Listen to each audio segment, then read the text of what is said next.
aqui com o resumo do capítulo 11.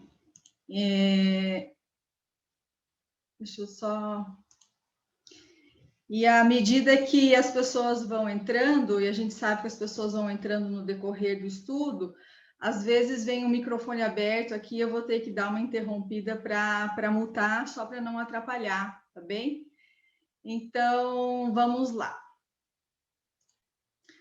O capítulo 11, intitulado Os Justiceiros, começa narrando o benfeitor que eles estão, então, num hospital e que naquela fase estava havendo um aumento expressivo da contaminação de pessoas e que havia uma forte discussão a respeito dos medicamentos de urgência decorrente de terrível combate entre políticos, diz o benfeitor, indiferentes ao sofrimento do próximo. E os médicos, eles recebiam ordens perturbadoras e incertas, porque uma hora diziam para fazer determinada coisa, na outra eles mudavam as decisões. E aí então que havia um desespero que estava tomando conta das massas, e que por isso a vibração estava de baixo nível, e essas mesmas vibrações estavam invadindo o hospital. E aí o benfeitor fala, quais são os sentimentos decorrentes dessas baixas vibrações? A raiva, o medo, a insegurança e as paixões desoladoras. Nós vamos encontrar no livro Mecanismos da Mediunidade, no capítulo 11, Onda Mental, e no 12, Reflexo Condicionado, as seguintes instruções a respeito dessas ondas mentais, dessas formas pensamentos e de como isso influencia o nosso bem viver. Então, está lá que sempre que pensamos, expressando o campo íntimo na ideação e na palavra, na atitude e no exemplo, nós criamos formas, pensamentos ou imagens, moldes, que arrojamos para fora de nós, pela atmosfera psíquica que nos caracteriza a presença. E que isso vai gerar uma força criativa incessante em nós mesmos. E aí assimilamos por impulso espontâneo as correntes mentais que se harmonizem com o nosso tipo de onda, em ação que independe da distância espacial, sempre que a simpatia esteja estabelecida. Então, nós recomendamos a leitura desses 2 capítulos. E aí, então, prossegue o benfeitor dizendo que eles estavam no hospital para inspirarem os médicos para a aplicação do remédio que estava apresentando melhores resultados e restabelecendo os pacientes com mais rapidez, se esses medicamentos fossem tomados logo nos primeiros sintomas, impedindo o prosseguimento da virose, o que constituía verdadeira bênção. E que esses mesmos benfeitores passaram o primeiro mês dedicando-se às obsessões mais perturbadoras e às agressões àquela instituição que estava albergando a todos nesta missão. E que eles se reuniam periodicamente para avaliar os resultados das suas inspirações, das desobsessões, e se fosse necessário, para alterar os seus comportamentos. Então, nós vemos ali que eles estavam agindo numa situação de emergência, de urgência, de acordo com o que havia disponível no momento, e faziam essa reunião periódica de avaliação das suas atividades. E aí, então, o benfeitor vem e nos alerta novamente para o comportamento da sociedade, que tem abandonado os valores ético-morais em vista dos interesses que nos predominam, os interesses imediatistas, materialistas. Fala ainda a respeito das fake news, das notícias falsas, que estavam levando muitas pessoas ao pavor. Pessoas essas, diz o benfeitor, desequipadas de discernimento e fracas na fé religiosa e na humanidade, e como isso foi verdadeiro e até continua sendo os dias de hoje. Nós observamos uma avalanche de fake news em todos os meios de comunicação. E nós, se não estivermos precavidos, se não estivermos bem equilibrados, vamos caindo nessa onda de desesperação, de desequilíbrio. E aí ele continua dizendo que nós teremos graves problemas no comportamento humano e também de transtornos obsessivos em razão dessas falsas notícias que causam esses tipos de vibrações e de sentimentos em todos nós. E também em razão do isolamento social para aqueles que não estavam mais habituados ao convívio no lar. Então, nós ainda teremos consequências bastante graves e tristes desta pandemia. Afirma ainda que eles tinham, os benfeitores, o dever com os cuidados preventivos em relação ao período por vindouro, que seria, então, o da renovação social. O sexto, aí nós pedimos que anotem que é o sexto e não o quinto, conforme foi enviada a errata, né, para todos nós.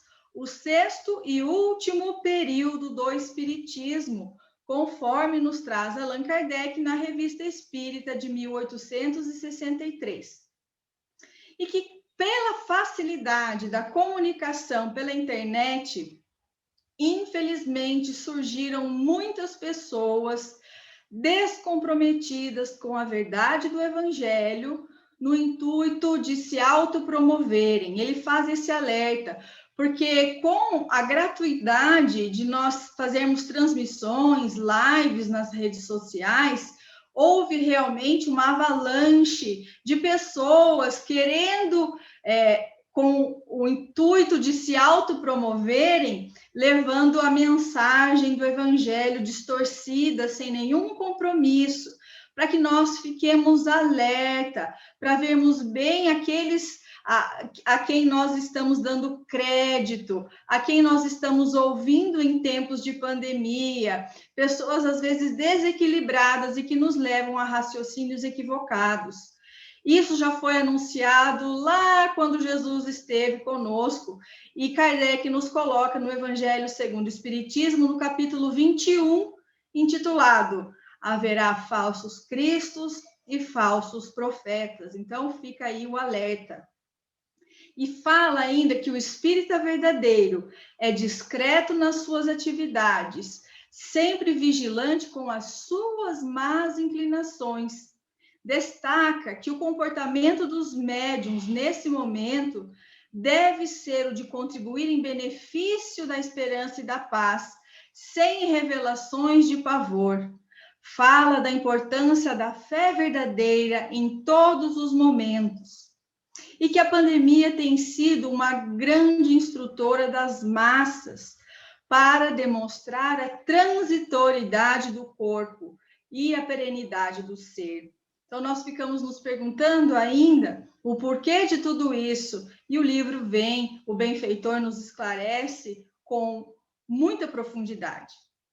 Que, então, ele vai relatar, o presidente daquela instituição onde eles se encontravam estava sendo perseguido com inclemência por um grupo de espíritos que se denominava justiceiros. Justiceiros que se diziam injustiçados, não é? E aí é um paradoxo. E nós nos lembramos de uma fala do querido Raul Teixeira, numa das suas palestras, nós enviaremos o link para acesso posteriormente, que ele falava que certa vez o espírito do seu benfeitor, seu guia espiritual, Camilo, disse a ele que pelo mundo nós encontraremos injustiças, pessoas injustas, mas nunca acharemos injustiçados, porque aquilo que estamos sofrendo por alguma razão, com o fito de nos libertar da responsabilidade dos danos que causamos à própria consciência. E aí, então, ele segue dizendo que esses justiceiros elegeram umas furnas próximas a uma região pantanosa, imitando o inferno, onde havia recintos dedicados a punições, prisões terríveis, instrumentos punitivos, ambiente apavorante, elegendo os mais perversos para formarem o Tribunal de Justiça, e que eles também formaram um tipo de polícia para a perseguição de alguns eleitos. Aqui nós nos recordamos da obra Bastidores da Obsessão, também de Filomeno de Miranda e de Valdo Pereira Franco, no capítulo 6, intitulado No Anfiteatro, o Teofraustos, Dr. Teofraustos, especialista na hipnose, que constituía esse anfiteatro como se fosse também um próprio tribunal de justiça. Então, quem tiver curiosidade para ver com mais riqueza de detalhes que trata nesse livro, como é que eles agem, nós indicamos a leitura para aprofundamento. Continua o benfeitor falando sobre o alerta, né, para a perseguição que esses justiceiros estavam fazendo para as pessoas dedicadas ao Mestre de Nazaré e à ética do amor, da verdade e do bem, buscando em cada um o calcanhar de Aquiles, o ponto vulnerável para perseguição com inclemência.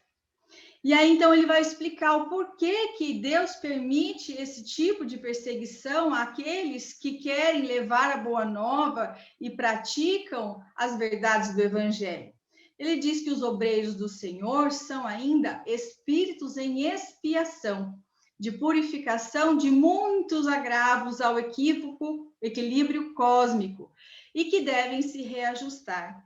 Então, que por indisciplina e comodidade, muitos ainda não conseguem lutar com o mesmo empenho para superar essas tendências primitivas, e aí então acabam tombando nas armadilhas dessas entidades.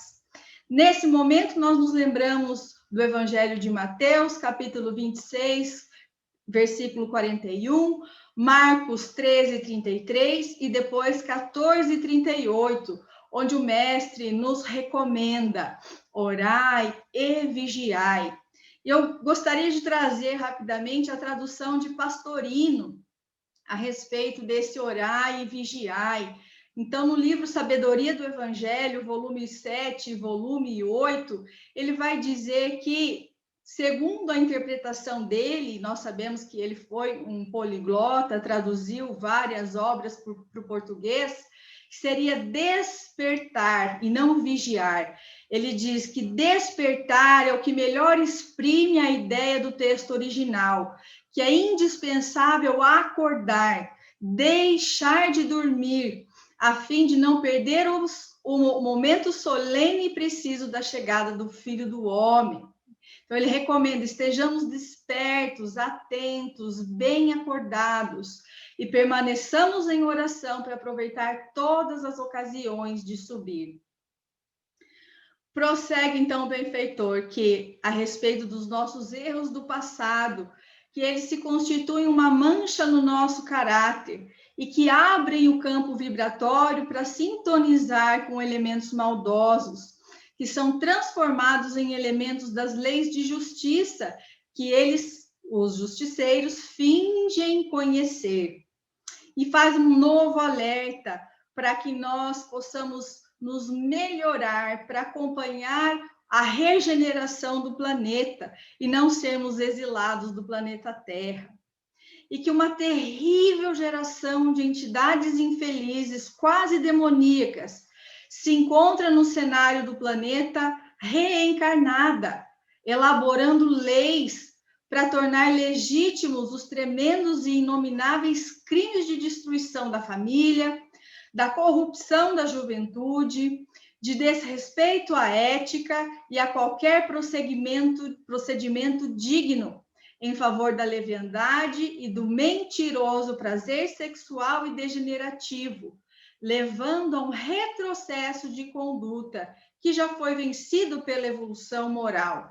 Então, esses são os momentos graves que nós estamos vivendo, porque são decisivos e porque estão sendo muito desafiadores. Esses, segundo o benfeitor, são antigos soberanos e senhores poderosos na maldade e nas dissipações. São devassos que degradaram nações e povoados, que incendiaram aldeias ou escravizaram outros povos para se manterem na luxúria e na crueldade, e que voltam a administrar sob os mesmos estilos, inspirados por esses espíritos justiceiros. E que a paisagem mental de todos eles é muito densa e chocante, em face do número de vampiros que os assessoram, ovoides e outros indefiníveis demônios.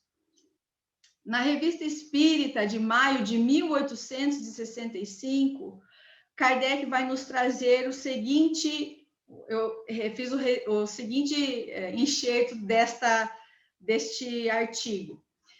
Diz o Kardec, então, que nada se perde em a natureza e que nada é inútil, e tudo das criaturas, até mais perigosas, até os venenos mais sutis têm a sua razão de ser. Quantas coisas haviam sido julgadas inúteis ou prejudiciais e cujas vantagens foram reconhecidas mais tarde. Outro tanto se dá com as que não compreendemos. Sem tratar a fundo a questão, apenas direi, fala Kardec, que as coisas nocivas que vos obrigam à atenção e à vigilância que exercitam a inteligência, ao passo que, se o homem nada tivesse a temer, abandonar-se-ia a preguiça, em prejuízo de seu desenvolvimento. Se a dor ensina a gemer, gemer é um ato de inteligência. Então, esses justiceiros têm a sua utilidade, porque, segundo ensina o codificador, nada é inútil, nem mesmo os piores venenos, nos diz ele. Então, a limpeza espiritual do planeta está sendo feita através da pandemia e outras convulsões físicas que irão colocar o planeta Terra no seu eixo, momento em que o amor voltará a brilhar. Chama-nos novamente a atenção para que permaneçamos vigilantes e ativos na incementação dos valores que constituem e mantêm a vida em todas as formas de expressão. Então, nós temos que ser firmes naqueles valores ético-morais cristãos. Não podemos ir com a onda, com a massa. E após a Segunda Guerra Mundial, nos fala, os pensamentos de angústia, de desespero, de ausência de fé, passaram a constituir a psicosfera hoje mais intoxicada pelas edificações mentais dos desditosos variados. Então, essa insegurança, esse medo, a falta de fé, são fatores muito prejudiciais e que vai nos gerar consequências desastrosas. Nós precisamos ficar alerta. E aí, então, chama de intelectuais da desgraça coletiva das massas. Essas pessoas que funcionam como antenas desses espíritos justiceiros, que andam semeando por aí filosofias de perversão, de anarquia, de destruição e de prazeres degradantes, aos quais se atiram os seus aficionados e são responsáveis pelos infinitos males que corrompem a sociedade e os conceitos de viver. E aí, então, nós nos lembramos do psicólogo Rolomei, da sua obra O Homem à Procura de Si Mesmo, capítulo 2, intitulado As Raízes de Nossa Doença. Ele vai trabalhar a respeito do vazio existencial. Nós recomendamos a leitura profunda, que ele faz uma abordagem maravilhosa, que ele faz isso no século retrasado, no século XIX, mas continua muito atual. E aí, então, vou ler um trechinho do livro que ele diz assim: que uma medonha noite de barbárie desceu sobre nós, quando os valores humanistas e hebraico-cristãos de nossa época foram submergidos.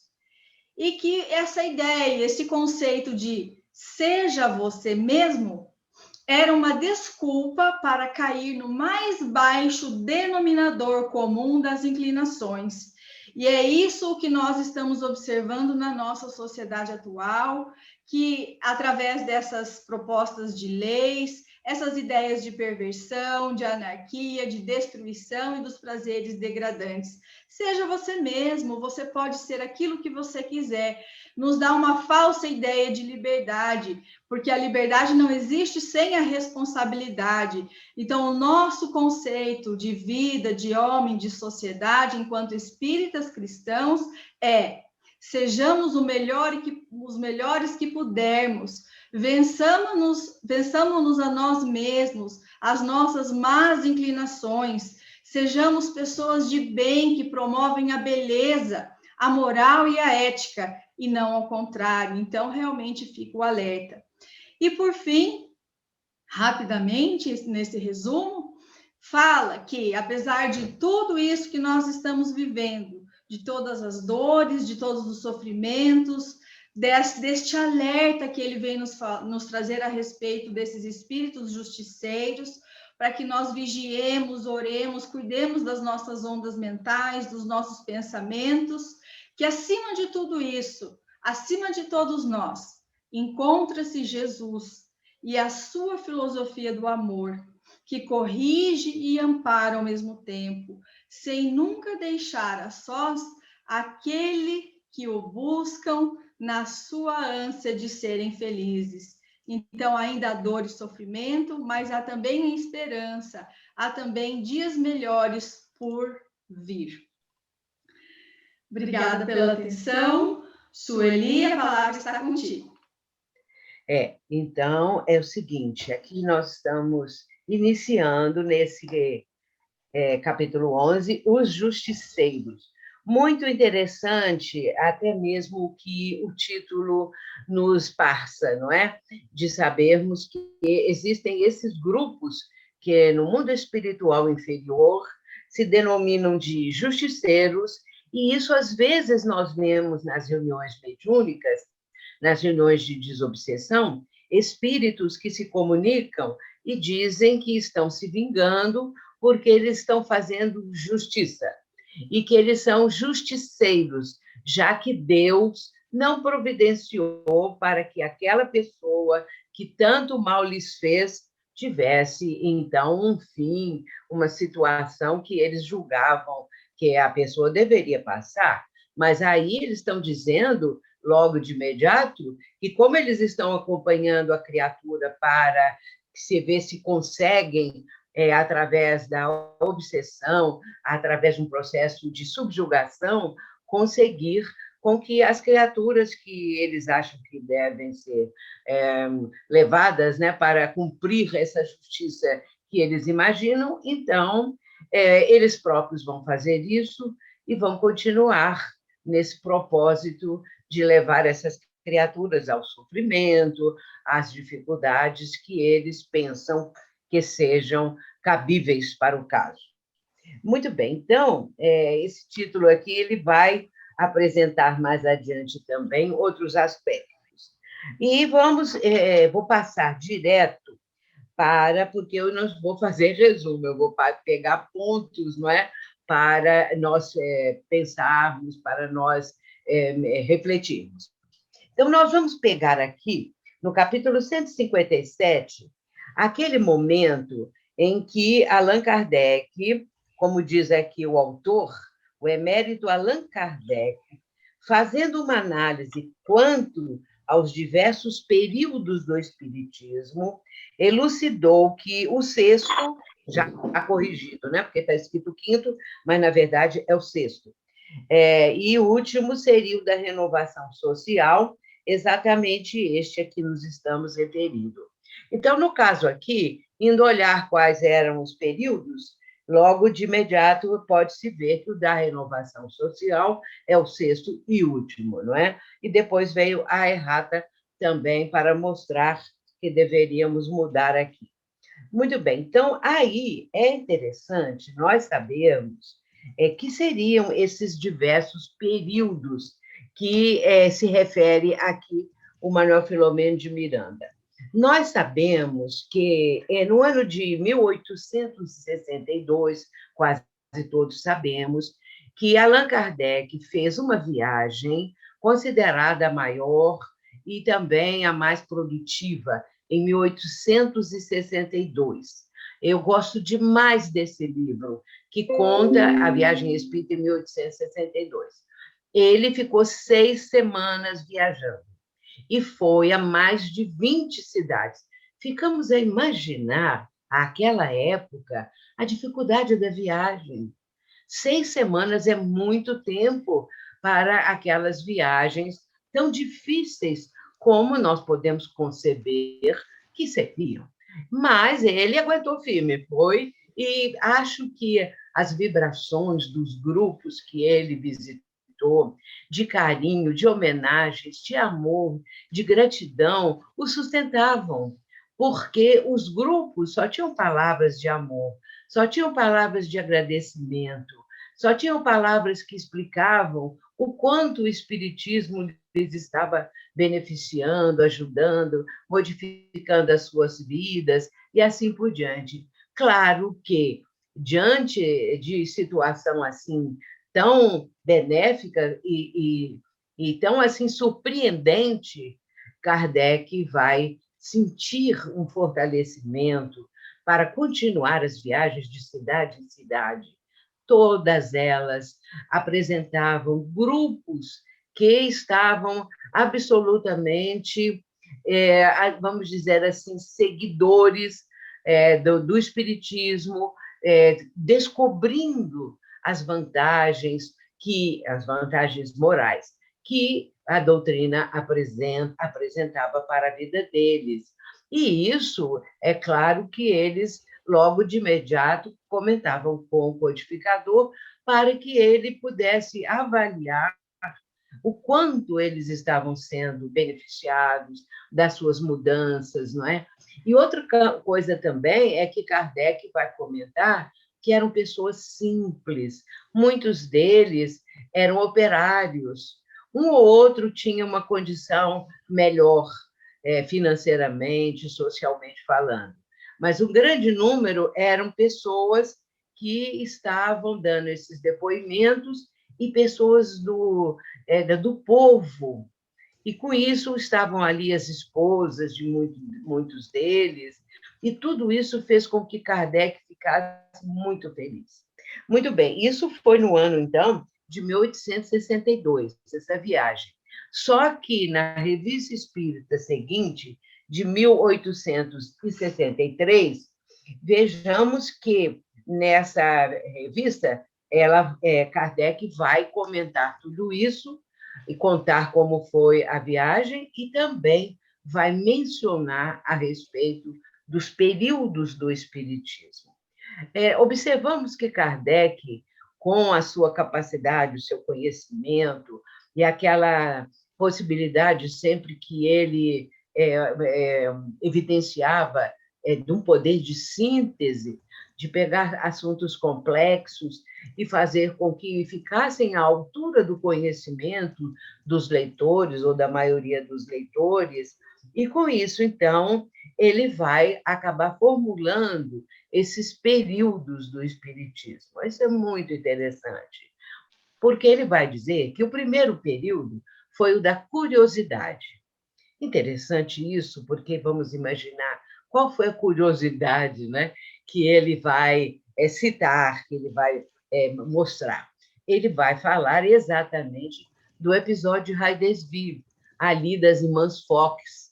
Ele vai falar, e a data, deixa-me ver aqui, a data foi em 31 de março de 1848. Eu lembrava bem do ano, mas o mês eu não me lembrava. Muito bem, então, em 1848, ele vai dizer que aquele caso das irmãs Fox é o primeiro período, a curiosidade. O segundo período ele vai denominar de período filosófico, porque foi quando de o lançamento de O Livro dos Espíritos. Então, exatamente em 18 agora, né, fizemos essa comemoração, 18 de abril de 1857. Ele vai falar que esse lançamento deu como iniciado ali, né, o período filosófico. Entretanto, no terceiro período, vai mudar bastante, porque ele vai chamar de período de luta, devido ao Auto de Fé de Barcelona, que aconteceu em 9 de outubro de 1861. A partir dali, houve uma perseguição que foi se tornando mais intensa, porque o próprio ato de fé de Barcelona já foi uma expressão de, de estar ali contido naquilo tudo, queimando as obras, não é, espíritas. Ali já estava a expressão da revolta, de não aceitar, de coisas que assim ainda não tinham ficado tão explícitas e que, com o Auto de Fé de Barcelona, começaram, então, a serem seguidas aquelas expressões, aquelas perseguições, e isso só foi aumentando. Por isso, houve um período ali muito difícil e também trazia para Kardec uma preocupação, claro. Ao mesmo tempo, a espiritualidade veio para dizer a ele que não se preocupasse, que não sofresse assim daquela forma, porque o auto de fé, ao mesmo tempo, seria uma propagação, seria uma forma de divulgar a doutrina, de chamar a atenção. Entretanto, o espírito Erasto vai trazer uma mensagem nesse próprio período. E essa mensagem é uma extensa mensagem, na qual ele vai falar, porque após o Auto de Fé, não é, houve um conjunto de situações em vários lugares e países de perseguições e críticas ferinas, críticas sérias. E ele vai, então, Erasto, dizer que os espíritas não deveriam se preocupar assim, porque eles não seriam martirizados, conforme os mártires do passado, mas sim perseguidos. Sim, eles seriam alvo de zombarias, seriam alvo de coisas, de perseguições as mais diversas. Podemos imaginar, aí ele não cita, mas eu mesma fiquei pensando, não é, nessas perseguições assim, se a pessoa que está empregada numa firma, numa casa, em qualquer lugar, e evidenciar que é espírita ou seguidora ou que gosta do espiritismo, se aquelas criaturas ali que são os patrões, que comandam, podem despedir a criatura se estiver dentro desse contexto de perseguir, de mostrar abominação contra a doutrina espírita. Mas aí vem depois o período religioso.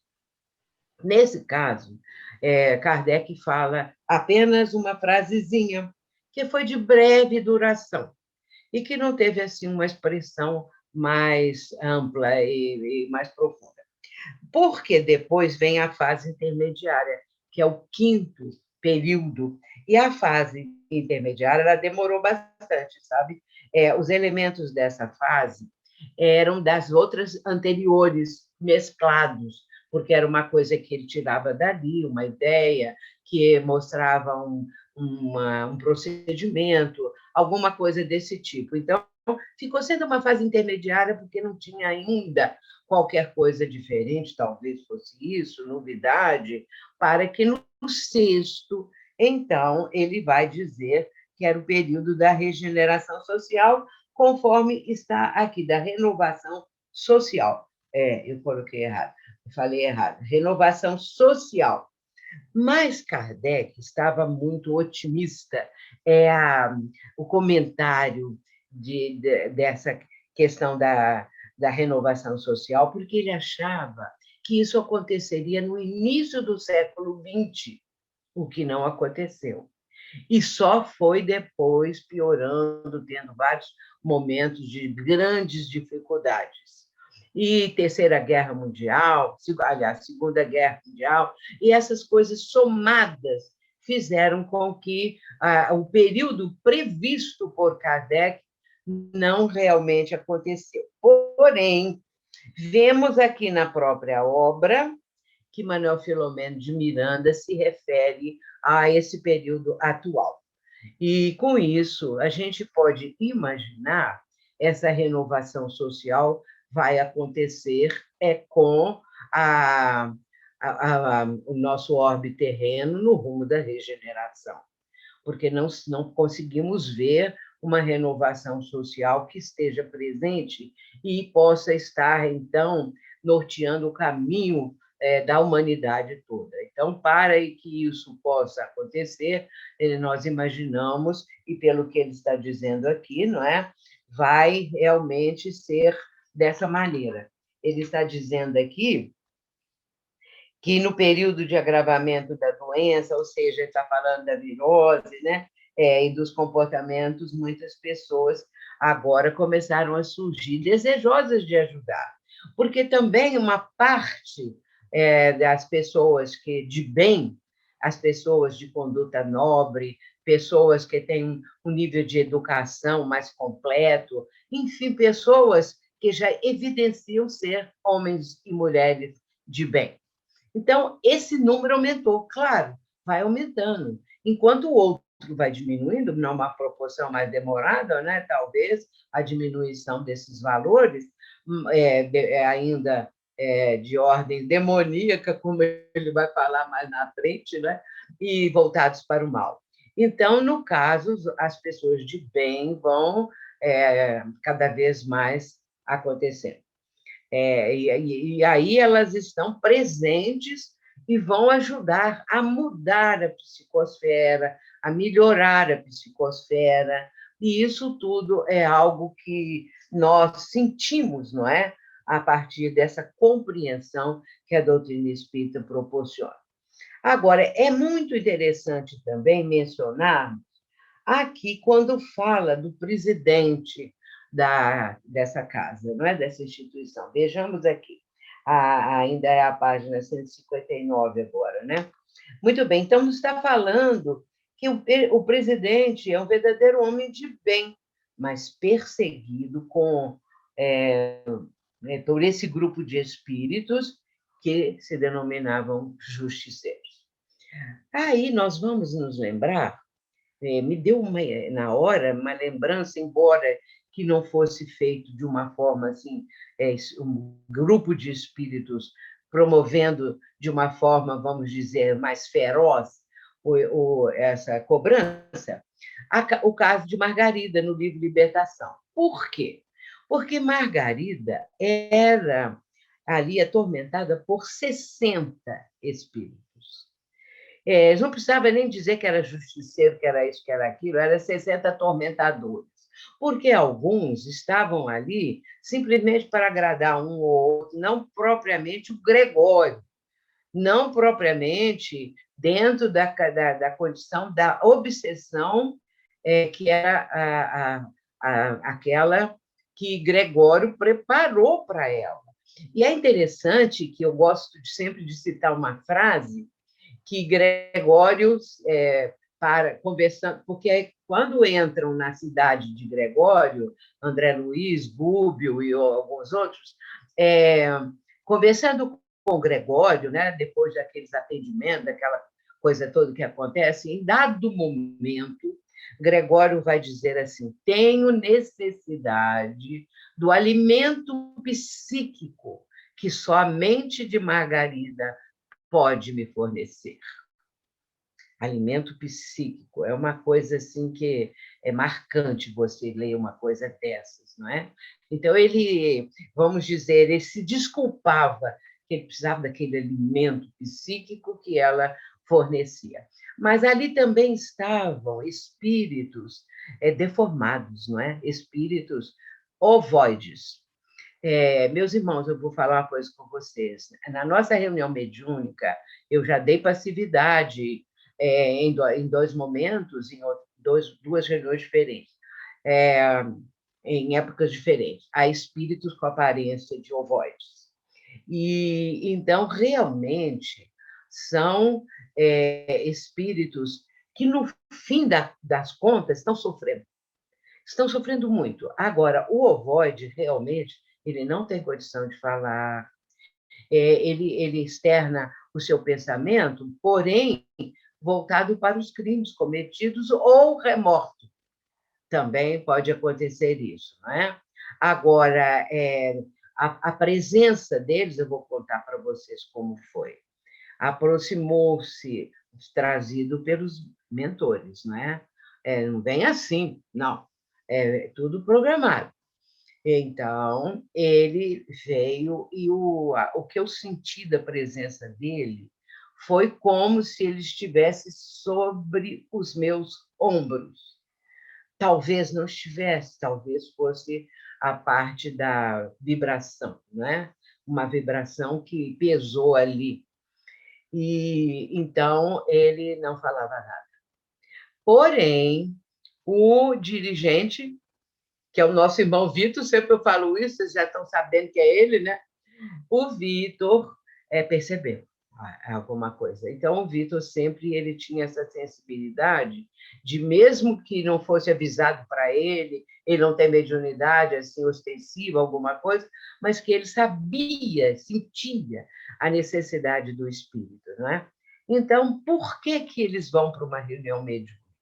Para ajudar-se também, não apenas porque para nós é estudo, é ensinamento, é uma série de outras coisas, mas para eles é para ajudar na condição de, aos poucos, irem voltando os implementos do corpo.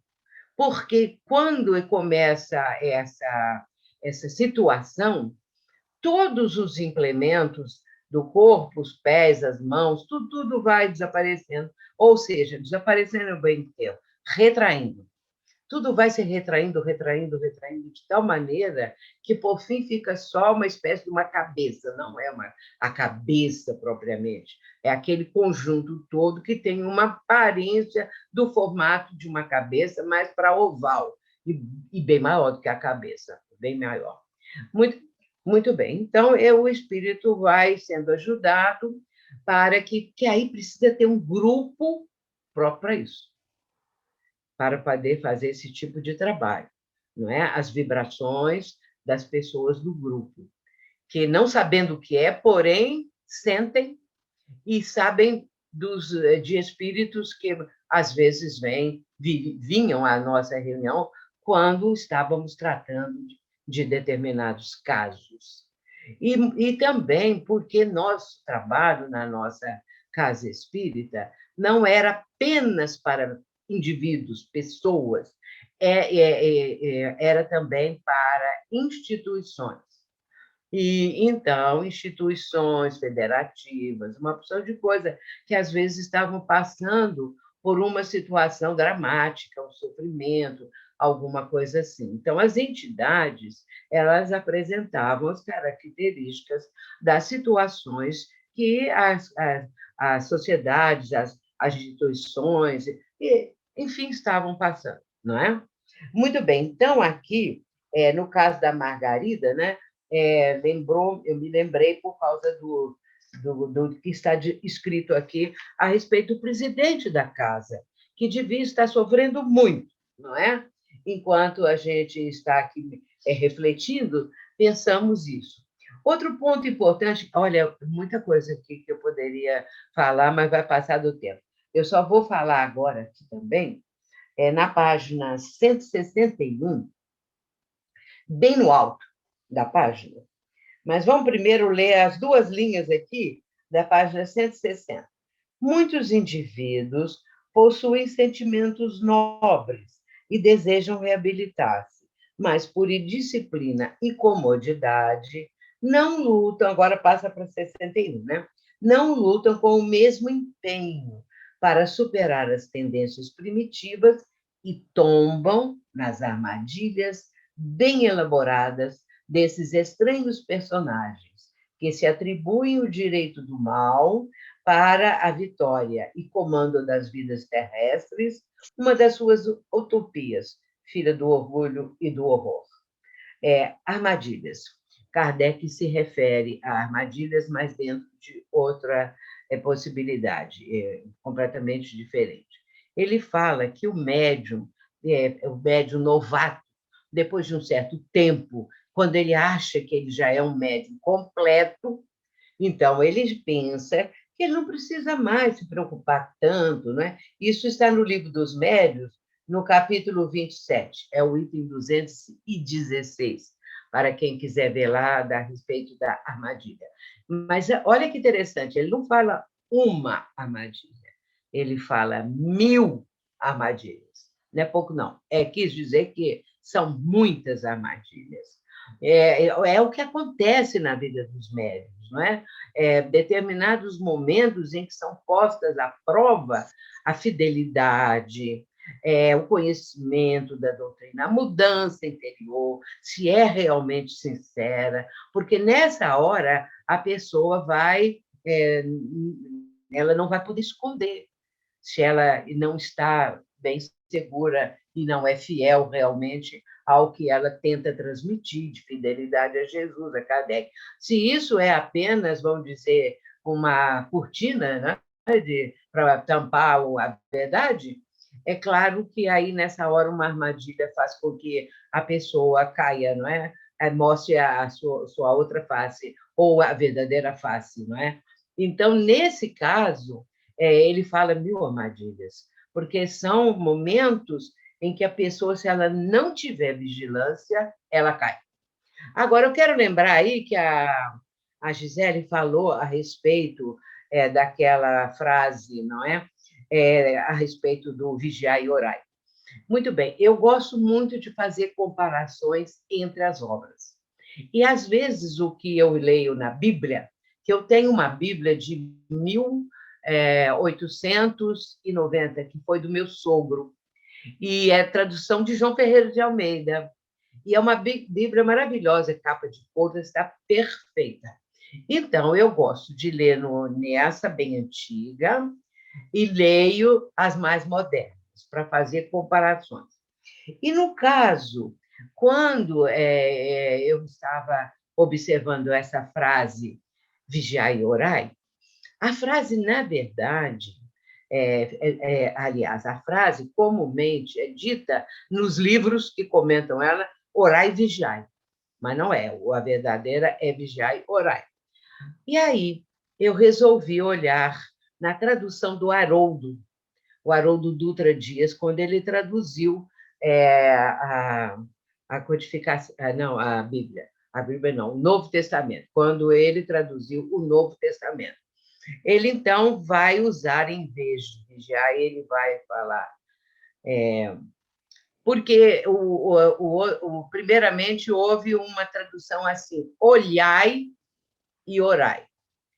E o Haroldo traduziu atentai e orai. Olha bem como que as traduções, não é? Elas podem ser também bem interessantes. O que a Gisele diz, despertai e orai, está muito dentro também da do Haroldo, atentai. Fique atento, preste atenção, não é? Então, aí, a partir daí, a gente começa a verificar isso. Essas traduções são muito importantes, não é? Então, meus irmãos, deixa eu ver aqui a hora. Já está na minha fase de terminar. Já falei sobre os ovoides, né? Que é aqui mais para frente. E vamos encerrando com essa parte final aqui, terminada a Segunda Guerra Mundial, foram destruídos campos de concentração, etc., etc. Eu tenho uma palestra de Divaldo Franco aqui em Juiz de Fora, porque, muitas vezes, como a maioria já sabe, ele veio aqui mais de 50 vezes. E, numa dessas vindas, ele vai falar sobre o campo de concentração, que ele também fala num dos livros dele, o Campo de Concentração de Mauthausen. E ele, então, vai contar o seguinte, que depois ele quis ir fazer uma visita no campo de concentração, numa daquelas viagens dele. E quando ele chega lá, tem, assim, agora abertos à visitação, não é? Então, tem ali aquela pessoa que vai falando de tudo aquilo que eles podem ver. Os visitantes, né, vão vendo ali é, daqueles instrumentos de tortura, daquelas coisas terríveis. E aí, a certo momento, Edivaldo pressentindo a ambiência, porque existe o médium psicômetra, aquele que tem a condição de sentir o ambiente, não apenas sentir, mas ver o ambiente de alguma coisa muito antiga, de um crime cometido, muita coisa. Não dá tempo de eu falar, porque psicometria é uma coisa fascinante. Eu estudo bastante isso também. Muito bem, então, e não precisa ser médio, não. O psicômetra ele pode ser uma faculdade dele próprio, mas tem o psicômetra médio. E, no caso do Divaldo, era o psicômetra médio. Então, ele viu ali as atrocidades, ouvia os gritos, aquelas coisas todas. Muito bem.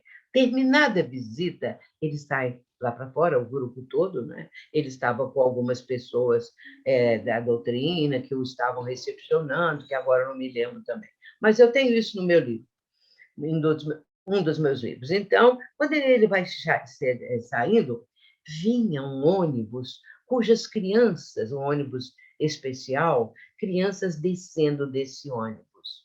E ele observou que quase todas as crianças tinham problemas mentais, problemas de locomoção, problemas de fala, uma quantidade de problemas. Então, ele ficou sabendo que aqueles eram os torturadores daquela região. Então, meus irmãos, a doutrina tem muito para nos ensinar. E aí nós vamos encerrando por aqui, não é? Porque o trabalho de Manuel Filomeno de Miranda é extraordinário. E fica para nós aquilo que também a Gia lhe falou, não é? Procurar ajudar, entender esse momento tão difícil, pessoas com tanto sofrimento, muitas vezes tão perto de nós, porque agora muitos amigos, conhecidos, parentes, passando por dificuldades, sofrimentos, para que nós possamos vibrar sempre com muito amor e também não esquecer da corrente vibratória de preces, não é? Nos mesmos horários, para fazermos uma corrente mundial, que eu sei que vai ter um bom resultado. Muito obrigada. Nós que agradecemos, Su. A gente ficaria aqui te ouvindo até as 9h30, tranquilamente. Muito profundo os seus ensinamentos. Muito obrigada mesmo, viu? Obrigada, eu que agradeço. Fica até sem jeito. Querida. Então, agora nós vamos passar para as perguntas, começando com uma pergunta para a Vânia. A obra relata na página 162 que leis absurdas estão sendo elaboradas a fim de tornarem legítimos os tremendos e inomináveis crimes de destruição da família, de corrupção da juventude, de desrespeito à ética e a qualquer procedimento digno em favor da leviandade, do mentiroso prazer sensual e degenerativo.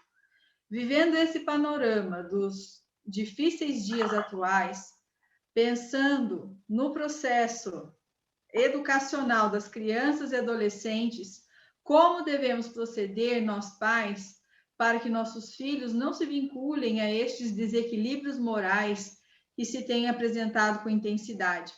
Às vezes, como mãe e educadora, me sinto impotente diante de tantas alucinações da sociedade atual.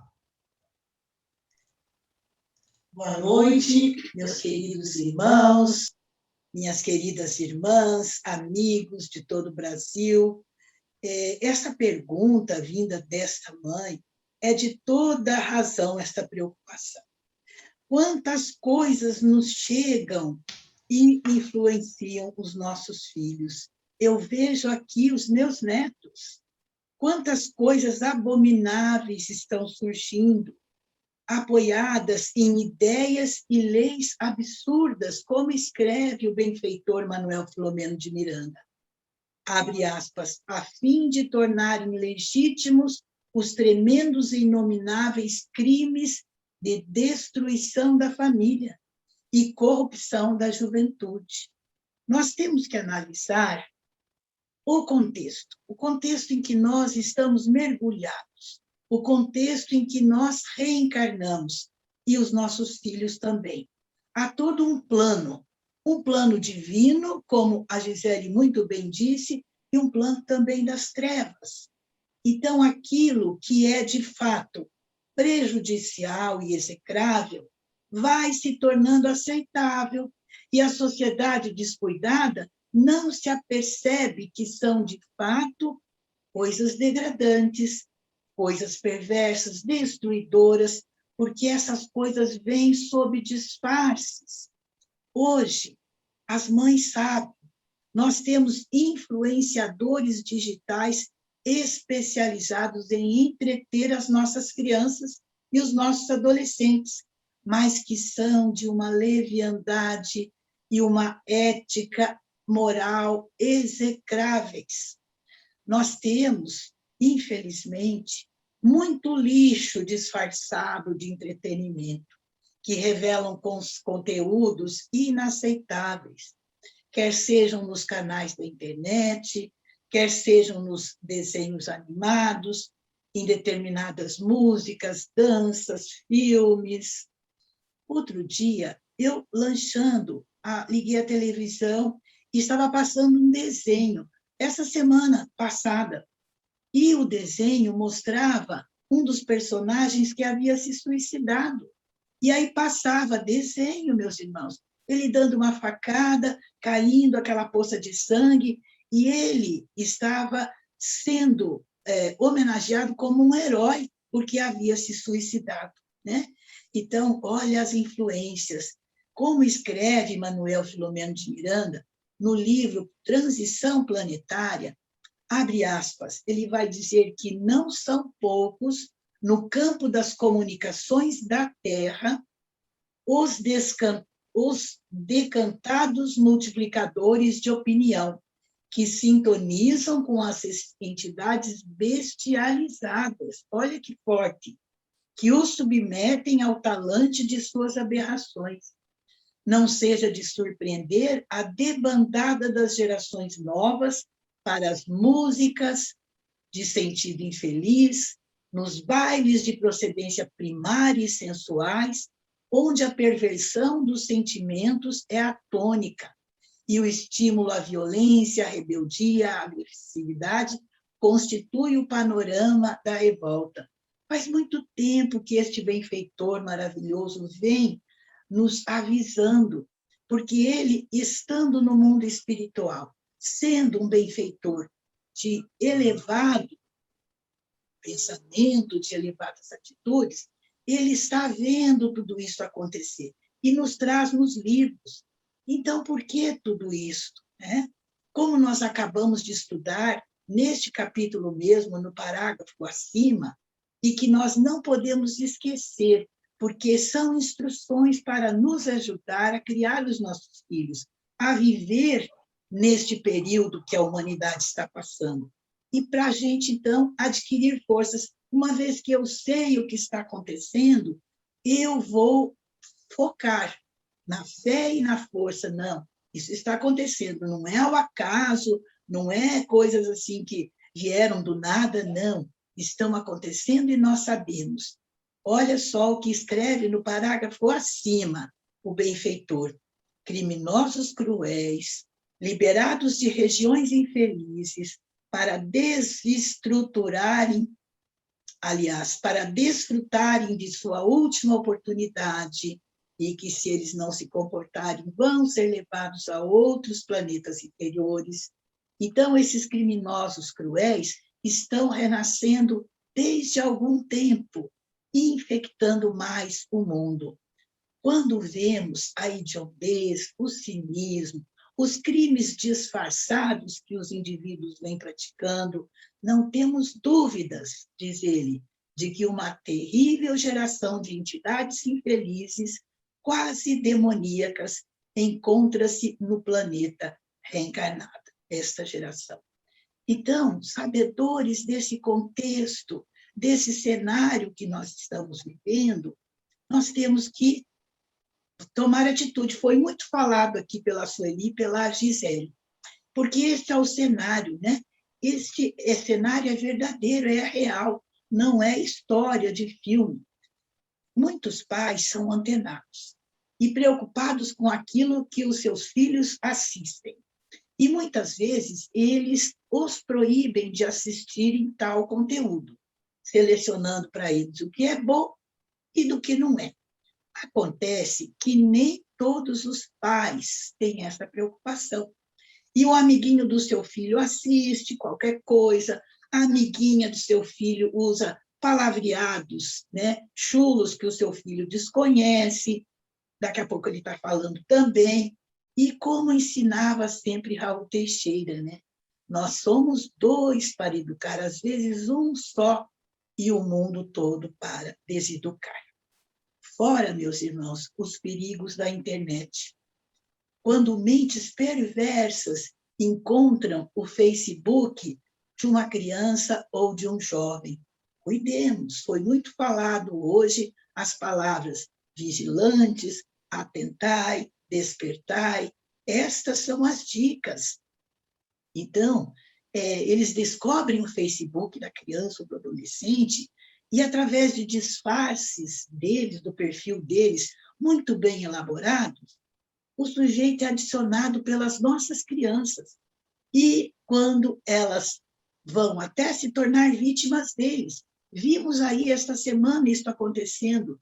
E a pessoa, então, falava, é um filho de Deus, mas a gente vê que ele faz parte desses espíritos que Manuel Filomeno de Miranda vem falando, que tem, assim, um porte bonito, né, um corpo bonito por causa da genética humana, mas que é tão atrasado ainda, tão atrasado.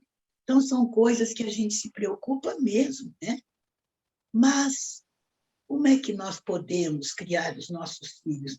É impossível mantê-los sob uma redoma, nem é recomendável. Já escrevia Isamitiba que os nossos filhos são como navios, né? Ao olhar um navio, diz ele, no porto, imaginamos que ele esteja no lugar mais seguro, protegido por uma forte âncora.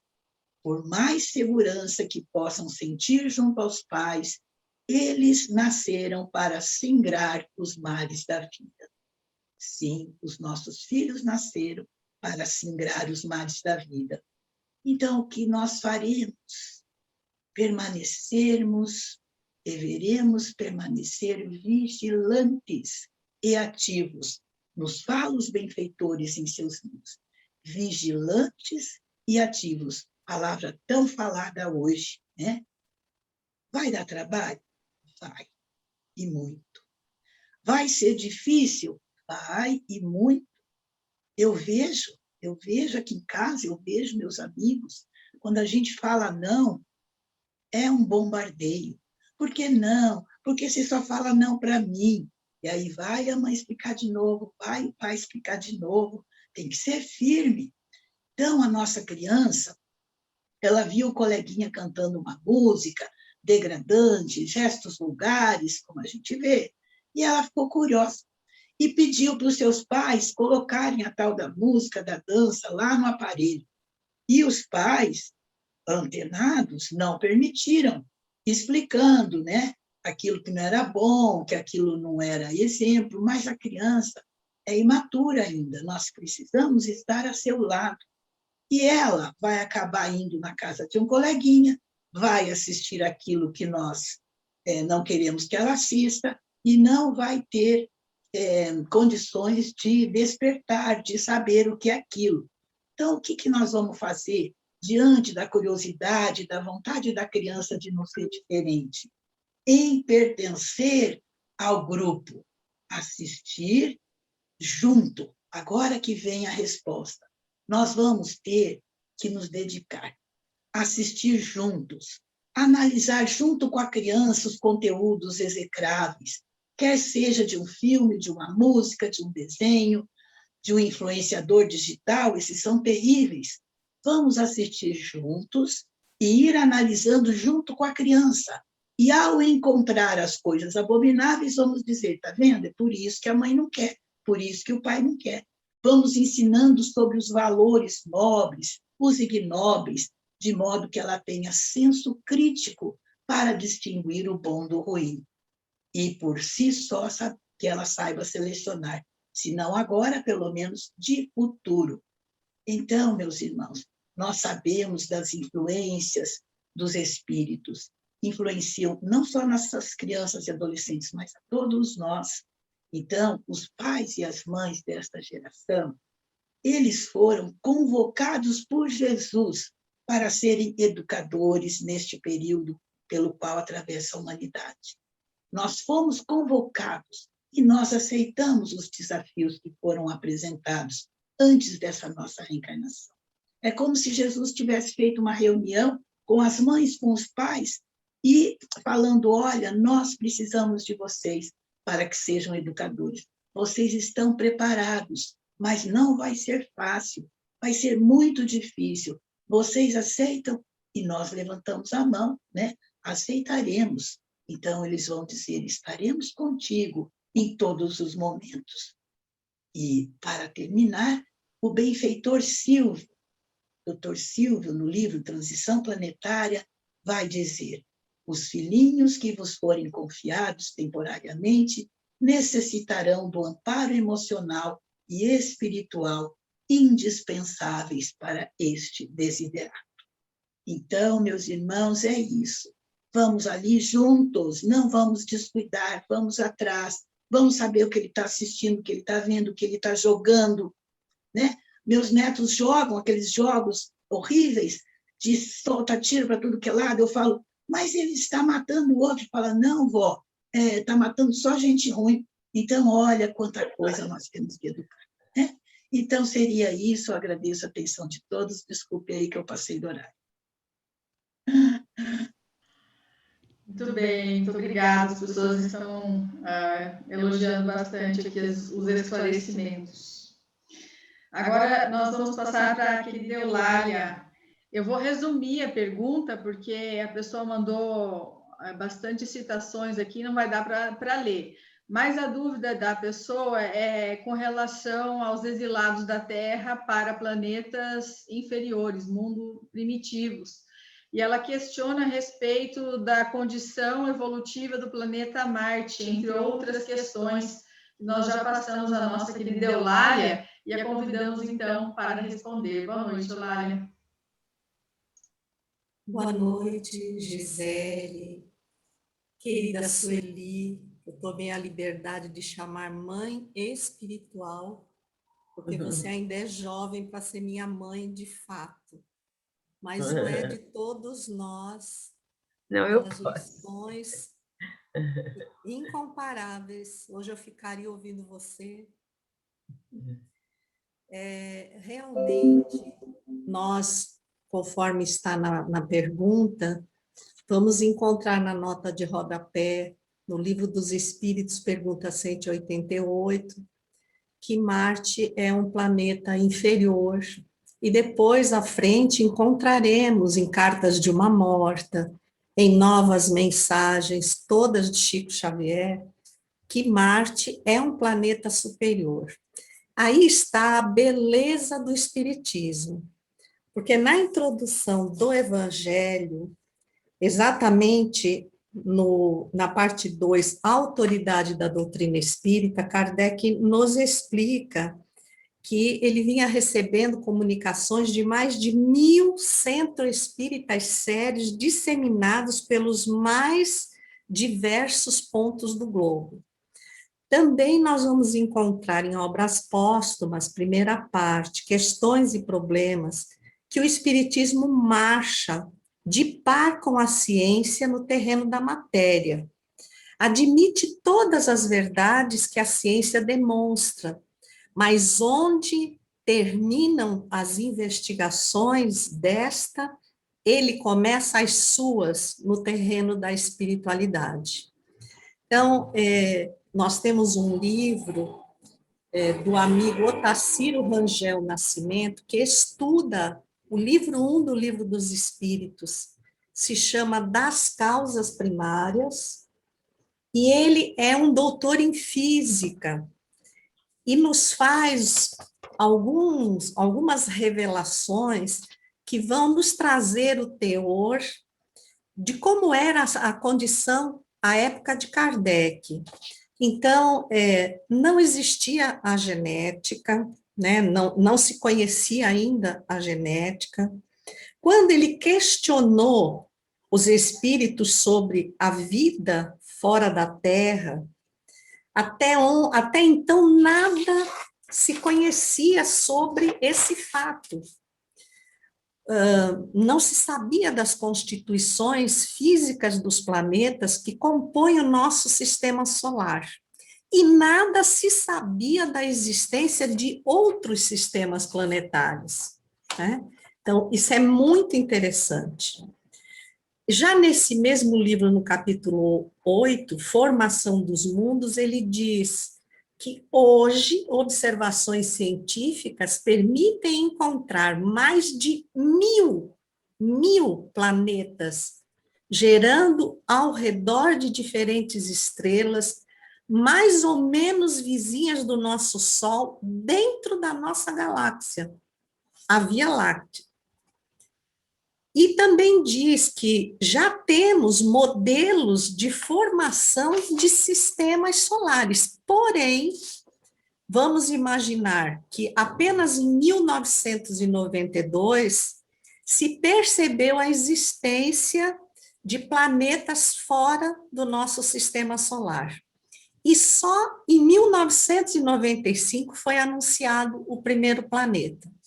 Então, nós vamos entender que foi a doutrina espírita, com esse espírito perquiridor de Allan Kardec, que abriu, que descortinou para um mundo totalmente materialista, altamente intelectualizado, iluminista da França, um horizonte além da matéria.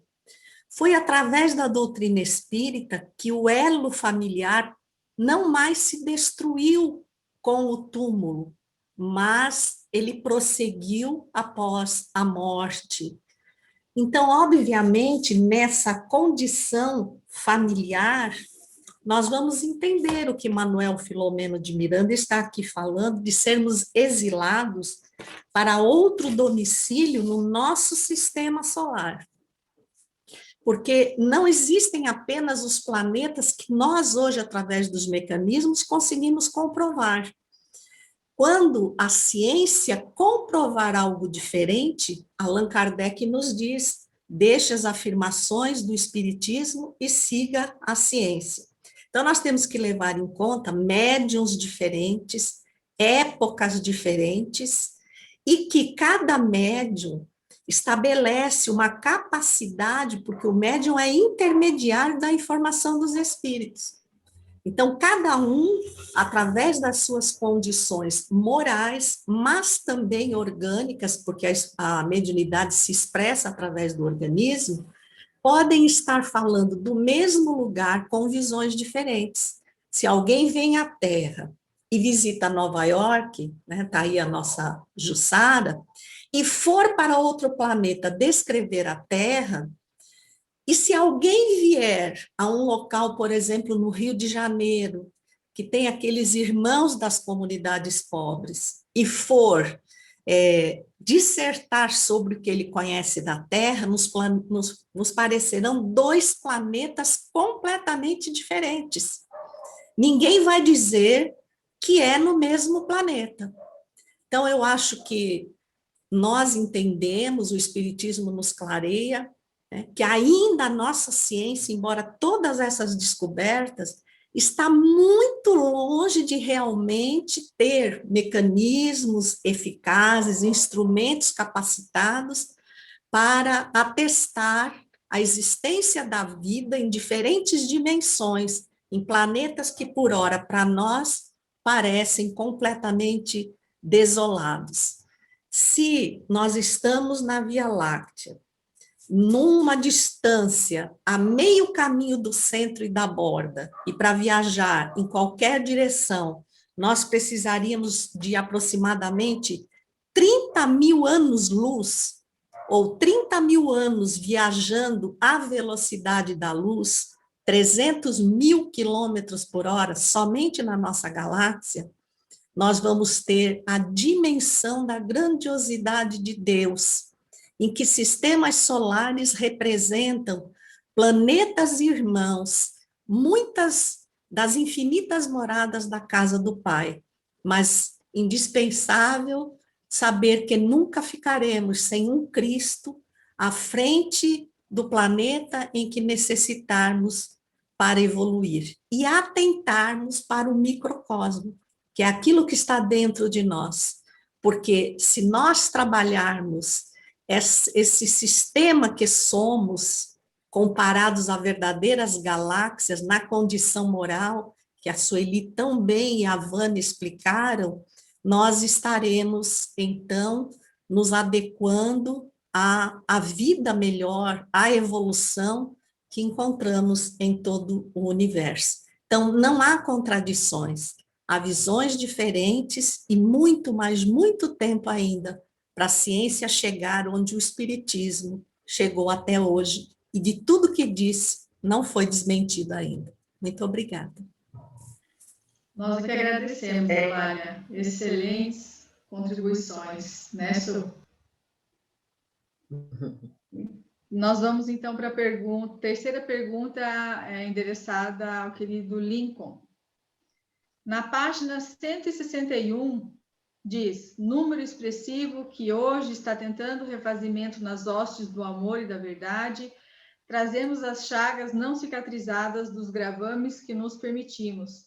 Essas manchas no caráter abrem campo vibratório para sintonizar com esses elementos maldosos. Como agir aqueles que queremos melhorar, uma vez que por nossas imperfeições estamos sempre expostos às falências morais? Nesses dias, estamos mais vulneráveis às más influências? As redes sociais não estão potencializando essas nossas fragilidades pela facilidade com que se pode autopromover? Boa noite, Lincoln. Muito boa noite, Gisele. Boa noite a todos os coordenadores e demais participantes desse encontro de luz e de corações. É tão bom rever todos, não? As observações que o Espírito fez a respeito dessa realidade nos trazem uma boa notícia. Número expressivo está tentando o refazimento nas hostes do amor e da verdade. Naturalmente, procuraremos todos nós, diante do conhecimento espírita, a permanecer neste grupo daqueles que estamos tentando esse refazimento.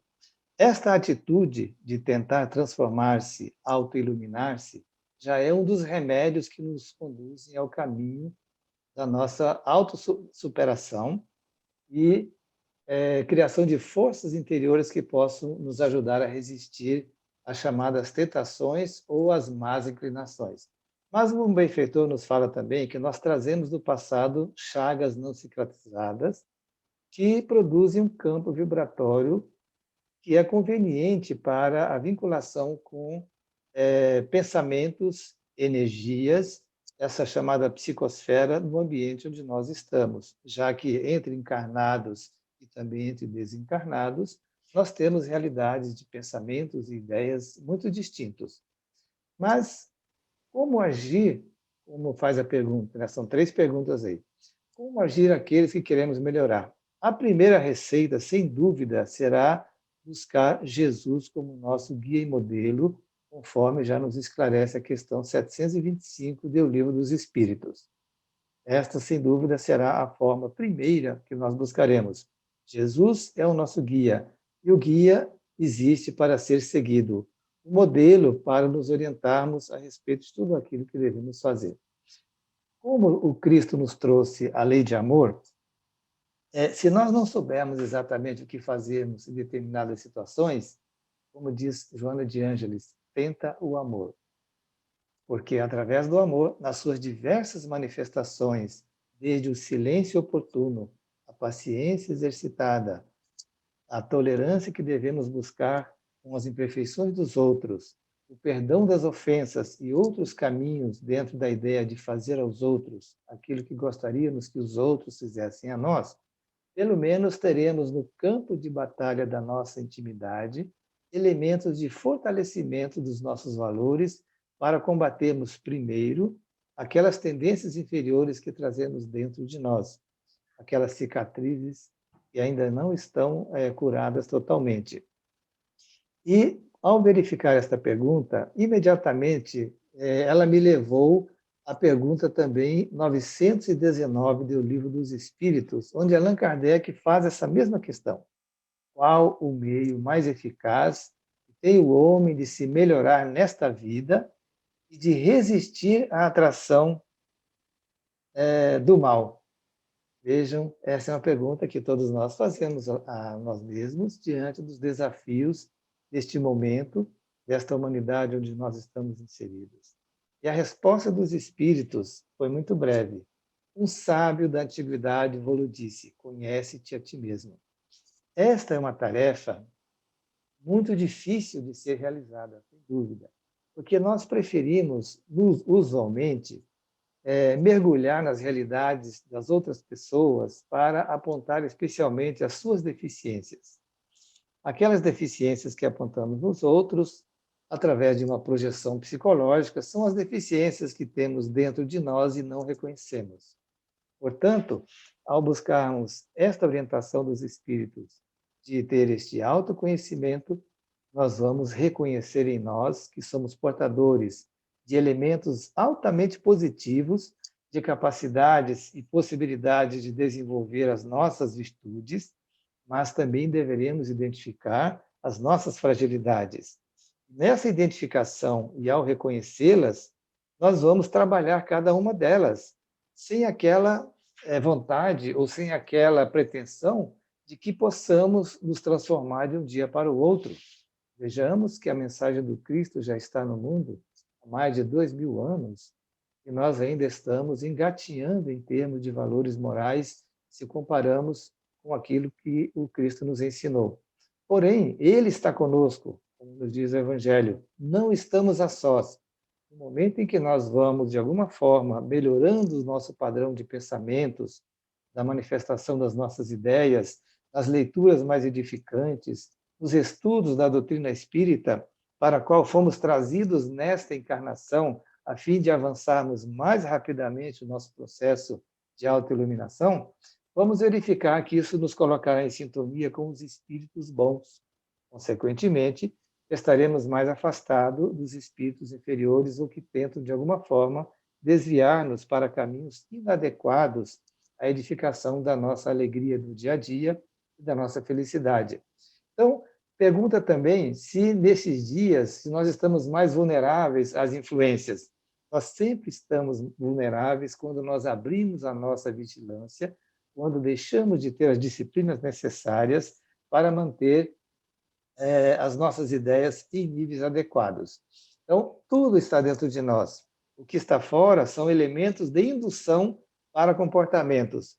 Podemos receber boas influências que nos ajudam a atravessar caminhos difíceis e melhorar-nos cada vez mais, como podemos também receber ideias indutivas para os caminhos do desequilíbrio. Nós escolhemos.